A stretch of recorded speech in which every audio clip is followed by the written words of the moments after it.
Sto andando a fare una gara, la Iron Bike di Einsiedeln.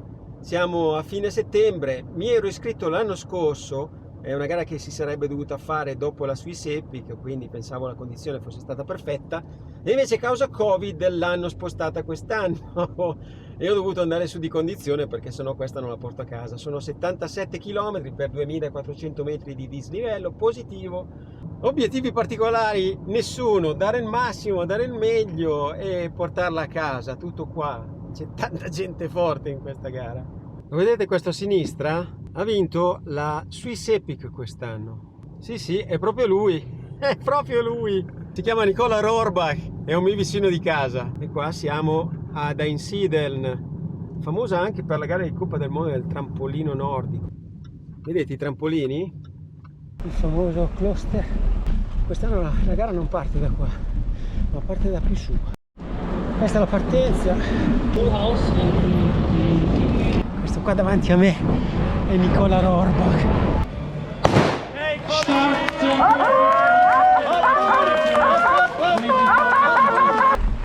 Ok, entriamo.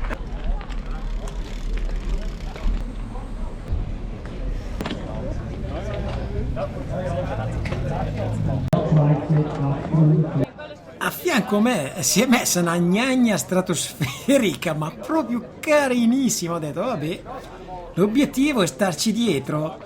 E invece, pronti, partenza, via, non l'ho più vista.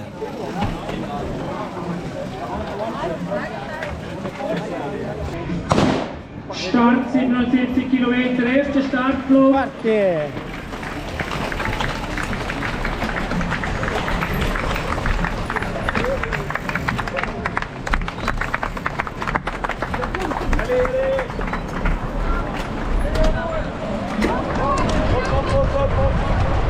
A differenza della Swiss Epic, si partiva in modo più rilassato perché era una competizione spalmata nell'arco di 5 giornate e poi le partenze erano anche in salita. Qui sono partiti tutti al massimo della potenza, tutti allo sparo, faticavo a rimanere in scia, un ritmo forse nato indiavolato, mai provato una cosa del genere e sono rimasto sorpreso.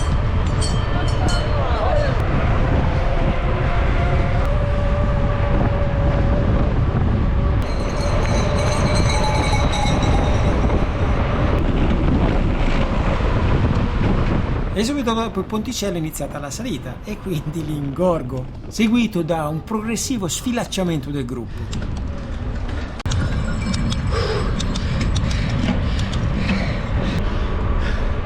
Ragazzi, che ritmo! Indiavolato!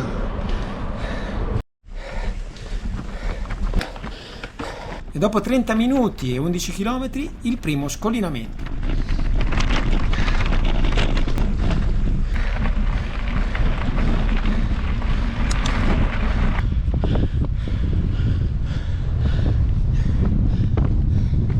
...53 minuti e 16 km e mezzo, secondo Gran Premio della Montagna. Il Gran Premio della Montagna. E qui in fondo alla discesa, dopo un'ora di percorrenza e 20 km, ho fatto l'errore madornale di non fermarmi al ristoro e riempire la borraccia d'acqua. Ne avevo ancora metà piena. Per recuperare tempo ho detto vado avanti, così recupero posizioni. E questa cosa l'ho pagata più avanti. Per poco mi vado anche a impastare contro quello che mi stava tagliando la strada. 20 km. Mi mancano 57. Oltre alle gare dei 101 km e dei 77 c'era anche quella dei 53 e dei 33 km. Ogni tanto mi vedevo sfrecciare qualcuno davanti e la cosa non era del tutto piacevole, erano botte psicologiche. Però dentro di me pensavo sempre, questi qua sono quelli freschi e delle gare più brevi, almeno speravo questo.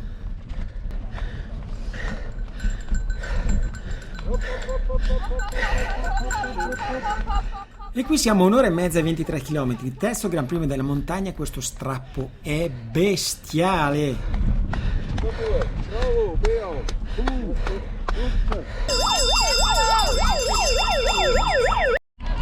34 km, 2 ore di percorrenza, finalmente raggiungo il punto ristoro e riesco a fare rifornimento d'acqua, però è troppo tardi, sono già disidratato e da lì a poco sarebbe arrivato il punto più duro e tecnico dell'intera gara.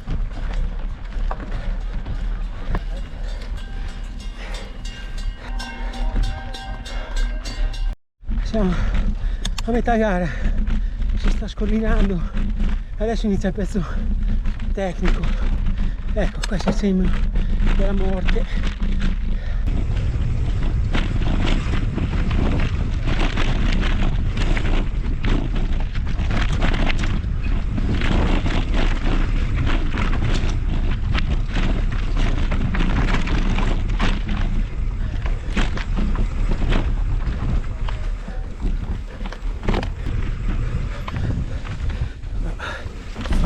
Madonna, si scivola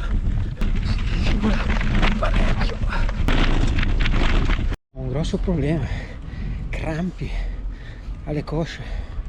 Sono a 41 km, inizia la quarta salita. I crampi sono passati, per fortuna. E ho trovato anche una fontana dove mi sono rifornito un po' d'acqua, perché come sempre studio come le capre, ho perso tantissima acqua e ho bevuto poco. Ho rallentato il ritmo, sono sotto i 200 watt di potenza, devo recuperare un attimo. Il ritmo forsennato di inizio gara ed il fatto che non mi ero idratato sufficientemente come normalmente uso fare ha portato alla conseguenza di crampi alle cosce, che sono, ve lo assicuro, dolorosissimi. Quindi ho dovuto rallentare, cercare un ritmo sostenibile, e questa salita l'ho conclusa in 41 minuti e mezzo, dove il mio record personale è di 33 minuti e mezzo, quindi 8 minuti in più. E anche questa è fatta.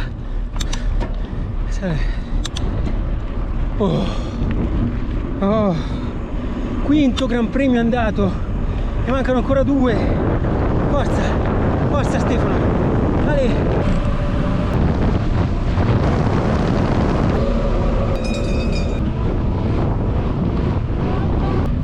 53 km, ho passato l'ultimo rifornimento, sono ancora in preda ai crampi, le cosce.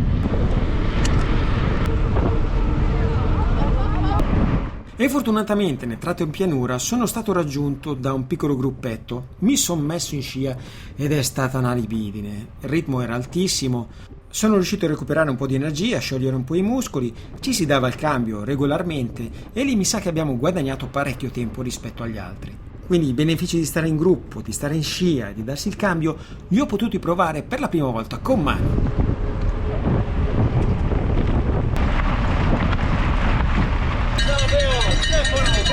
Il tifo ai bordi della strada era veramente notevole, è un evento annuale molto atteso e famoso in tutta la Svizzera tedesca e il supporto e il calore del pubblico a tratti era veramente anche molto emozionante.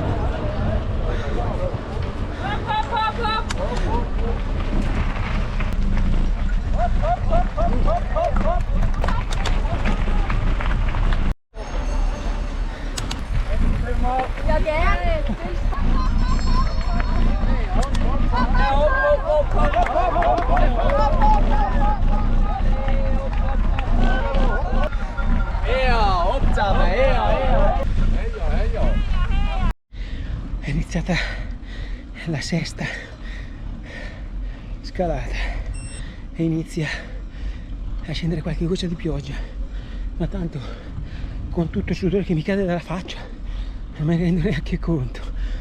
I crampi alle cosce sono passati, per fortuna, però adesso polpacci che tirano. E anche questa è stata un'azione molto importante, solito trenino, stare in scia, non perdere il contatto e farsi portare il più possibile dal gruppo. Infatti i successivi 5 km di questo altopiano sono stati molto veloci.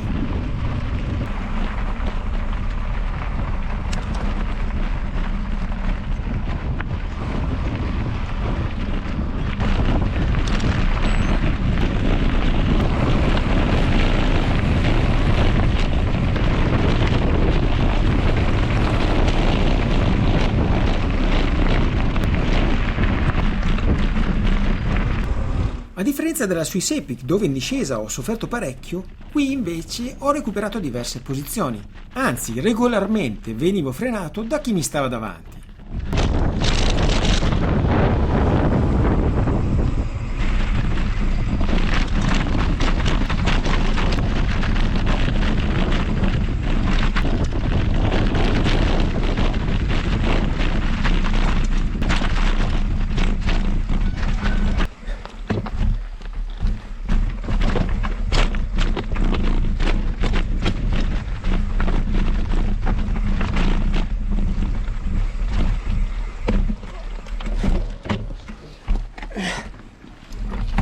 etichette. Etichette. Questo l'ho avvisato che gli era caduta la catena e per fortuna si è scansato.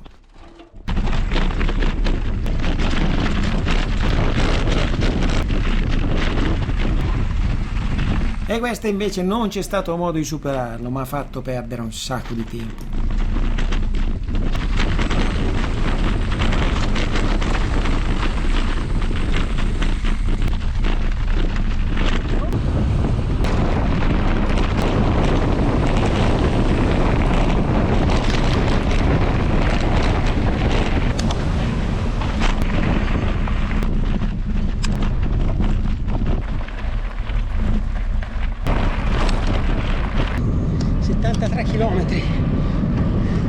Tra un po' inizia l'ultimo strappo, bastardissimo, e sono tornati i crampi alle cosce.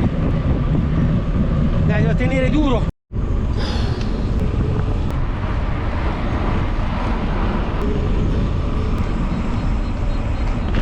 E dopo 4 ore e 43 minuti, 73 km, è iniziato l'ultimo strappo con delle pendenze veramente notevoli. Pendenze del 15, 16 e 17%.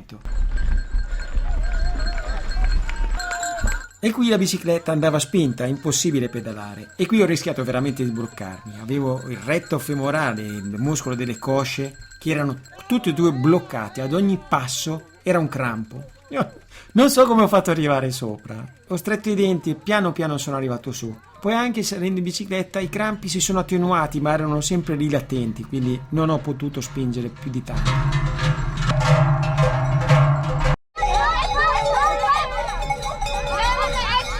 Siamo in prossimità dell'ultimo chilometro e ne ho 3 davanti a me. Chi arriverà primo tra noi 4 al traguardo?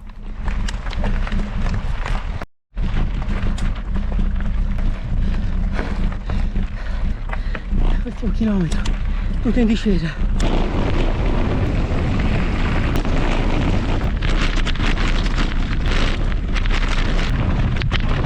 Finisce sprintando qua.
È finita!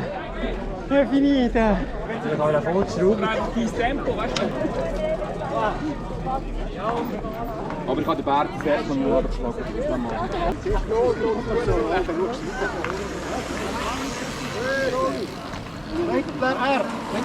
La gara è stata vinta da Lukas Flückiger, fratello di Matthias Flückiger, vincitore della Coppa del Mondo UCI di cross country di quest'anno. È finita! L'ho portata a casa in meno di 5 ore, non è male, però ho dovuto rallentare a 40 km, mi sono venuti i crampi. L'inizio sono partiti tutti a bomba, mai visto una cosa così. Era sui seppi non partivano così perché si sapeva che era lunga, si doveva scalare tanto, poi era 5 giornate. Qua invece al massimo della potenza fino dal primo minuto. Quando beccavo il trenino era una libidine, stavo dietro, faceva tutto quello davanti. Poi però hanno chiesto il cambio, mi sono trovato improvvisamente davanti io con i crampi. Ho dovuto tirare come un dannato, avevo i muscoli che gridavano ma che kit vai pirla! Però non potevo non contribuire al trenino, mi sentivo troppo merda se non contribuivo. Sono curioso di vedere come mi sono classificato, sicuramente nella parte bassa della classifica, ma che me ne frega, l'ho fatta, l'Iron Bike, l'ho fatta. E invece non sono andato così male, nella classifica generale su 331 partecipanti sono arrivato 189esimo, mentre nella mia categoria 150 sono partiti e sono arrivato 77esimo, un perfetto medio man. Vi ringrazio per aver guardato il video, vi saluto e ci vediamo alla prossima ragazzi, ciao!